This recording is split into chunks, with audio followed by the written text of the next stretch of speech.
한참 듣고 계실 텐데요. 윤석열 대통령 담화를 더 이상 듣지 않아도 대통령 입장이 다 나왔다고 생각하기 때문에 브리핑 하도록 하겠습니다. 하나부터 10까지 변명으로 가득했던 자리, 국어사전 위에, 헌법 위에, 국민 위에 대통령. 국민이 기대했던 대통령은 역시 없었습니다. 오늘 윤석열 대통령은 국회와 국민을 대상으로 선전포고를 했을 뿐입니다. 사과했지만 잘못하지 않았다는 대통령. 오늘 대통령은 사과를 했지만 사과를 하지 않았습니다. 무엇을 잘못했는지 이야기한 것이 아니라 자신이 얼마나 힘들게 일했는지 구구절절하게 호소했을 뿐입니다. 대통령님, 본인이 얼마나 잠을 못 잤고 본인이 얼마나 걱정이 많은지가 아니라 국민을 살피십시오.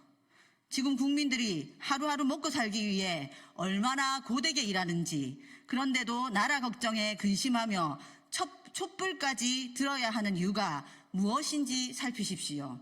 국민들이야말로 이런 대통령 처음 봤습니다. 자신만 옳다는 대통령. 오늘 윤석열 대통령은 본인이 국어사전 위에, 헌법 위에, 그리고 국민 위에 있다고 선언했습니다.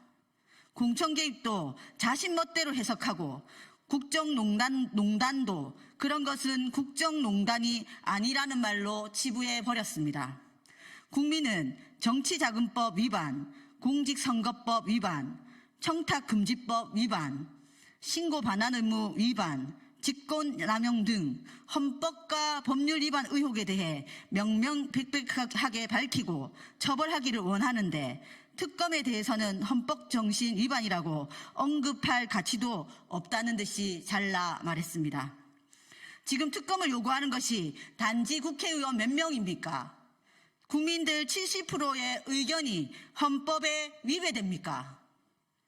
특검을 거부하는 것은 대통령으로서 당연한 권리이고 특검을 요구하는 것은 헌법 위배라는 그런 사고방식으로 어떻게 한 나라를 책임지고 계시는 것입니까? 국민이 아니라 아내만 감싸는 대통령.